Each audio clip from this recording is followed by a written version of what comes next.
Hi, I'm Megan Clymer and I'm with the Conservative Leadership Trend. Today we have Nicole Stout. Please tell us a little about yourself. Yes, my name is Nicole Stout. I'm 25. I did my undergrad at Oklahoma State University. Go Folks.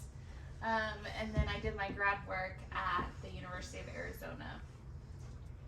From what I've seen, you have a really impressive resume. Would you want to tell us a little bit more? Sure, yeah. So I graduated high school a year early. And then I actually graduated with my undergrad at the age of 20 from OSU. And I have been working in business since I was 18. So in a corporate office, I've been working since I was 18, which was really awesome because I got to directly apply the stuff that I was learning in college in the business world. So I think that really helped propel my career to where I am today, because a lot of people don't get the opportunity to do that.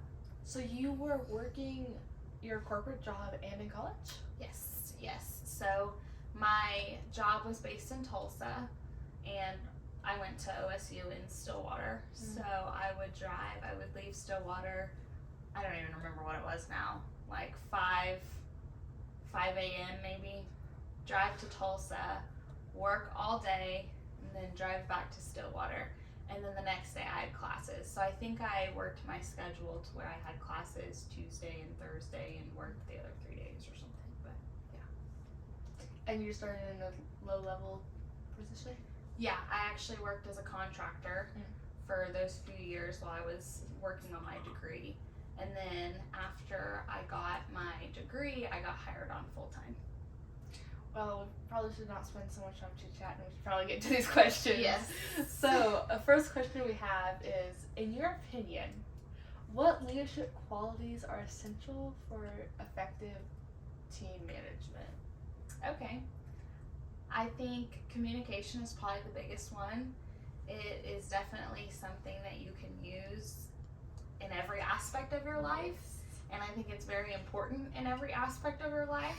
So communication, also the ability to lead by example. You, as a leader, you want people under you that want to work for you. You want them to be energized and excited about your ideas and the way that you lead them. Empathy, I also think, is a pretty good one, being able to empathize with people. Integrity, strategic. I think there's a lot of qualities that go into leadership. There is. But I would definitely say communication, in my opinion, is probably one of the bigger ones. Yeah, I would totally agree with that. Yeah, it's important for sure. Yeah.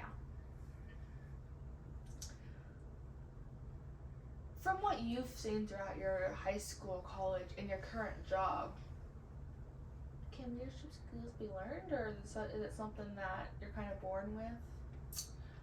From my experience and from what I've seen, my personal opinion, I think you definitely have those people that are born with charisma. And you could tell, you look at them and you're like, man, they were born to be a leader. They just have that mentality. Yeah.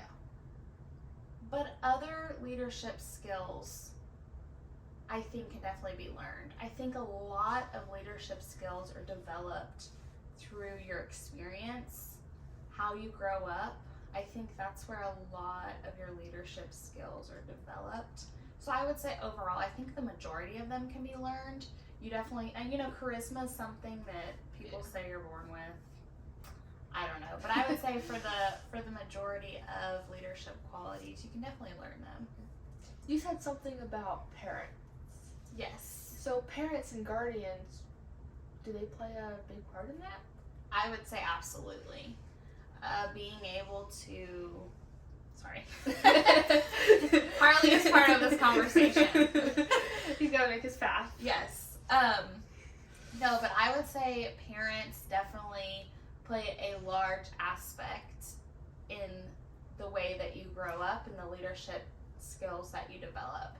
For example, I think being able to be independent while you grow up, but still be in those parameters that your parents set for you, that keep you safe, But I think being able to be independent, think for yourself growing up, being able to fail and it'd be okay. Because, you know, when you grow up and you're outside of your parents' bubble that they create to protect you, I mean, it's life, you know, it's a trial and error. You may fail at sometimes, and you've got to be able to know how to deal with that.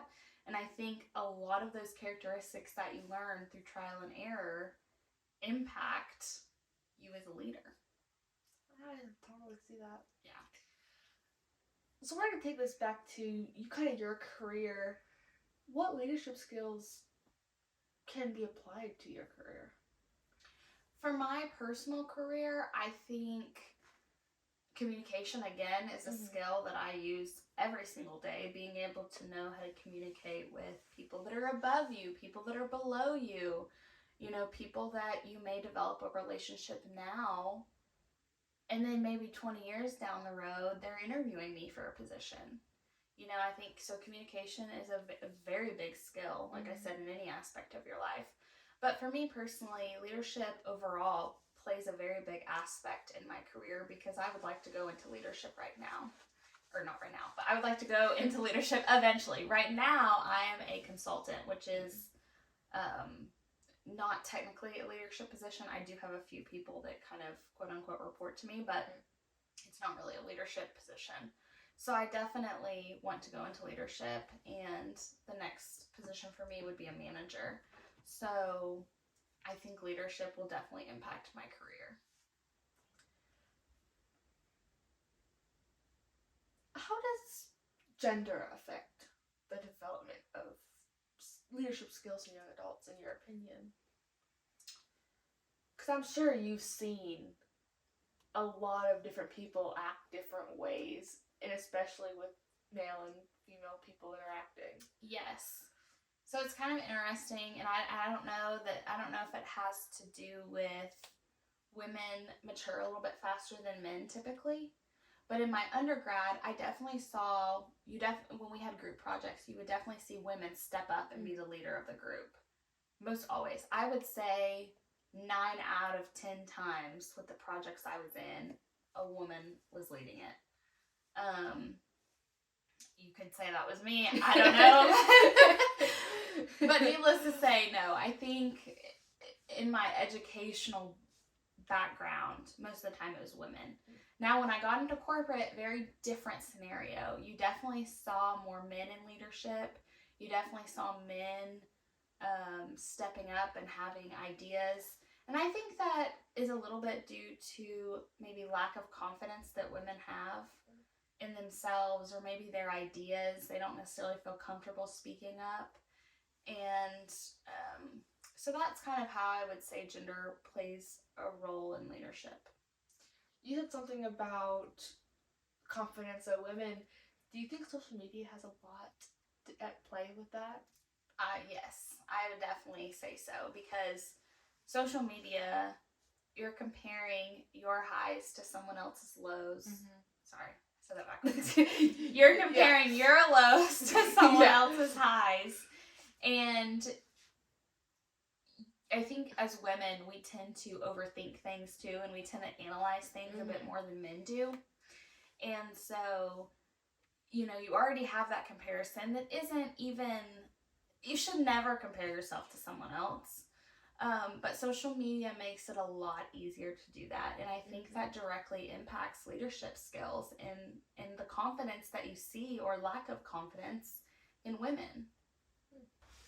How can organizations like the Conservative Leadership Trend create more exclusive environments to facilitate growth in young women leaders? You know, I think a lot of it has to do with empowering women. Showing them that it's okay to speak up in a room. It's okay to voice your opinions, your ideas. Last year with Verizon, I did a program called Women of the World. It was a year-long program, and through that year, we did lots of leadership trainings. We looked internally at what our skills were. So we did, I don't know if you've heard of the Clifton Strengths Assessment. So it is a very long assessment, but it basically tells you what are your top 5, I think it gives you the whole list, but we looked at our top 5 skills that we're quote unquote best at. And then we looked at, okay, how can we apply those in leadership? How can we propel our career using those skills, knowing what we're good at, to get higher in the company or achieve our goals? So I think programs like that are awesome. It helped a lot. At the end of the program, I got a promotion. Always a good thing. Yes, and I think it really drives confidence. I think the main thing with women, as we were talking earlier, is you almost see a lack of confidence. And you know, you might have all the abilities in the world. You might be the smartest person in the room, but if you don't have the confidence to say something, then no one's gonna know. Yeah. You know, so I think programs like that help foster confidence, and not just in women, in men too. You know, I think that's awesome. You said something about the Clifton Strengths Assessment. What was your What was your 5? My 5.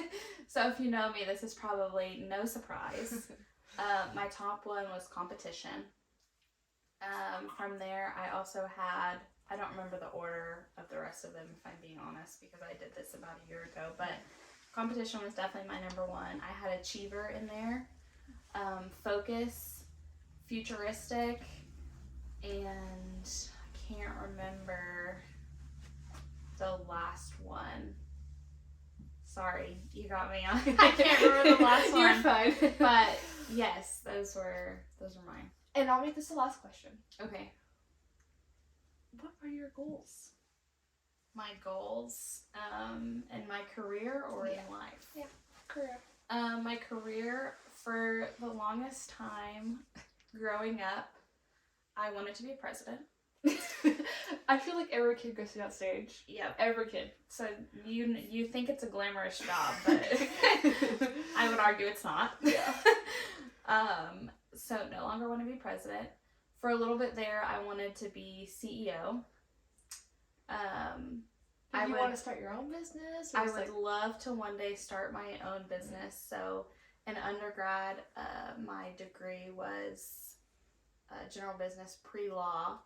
So initially I wanted to go to law school. I kind of backtracked, changed my mind. But in my undergrad, I took loads and loads of entrepreneurship classes. So I would love to start my own business. But I think also just challenging myself. I always like to learn. I always like to grow as an individual and a person. I don't think you can ever stop learning no matter how old you are. So those are kind of some of my goals, and I hope to achieve them. Okay. Well, thank you so much for coming on here and talking with me. Thanks for having me. And for everyone watching, we have some really fun videos coming up very, very soon. So keep in tune for those.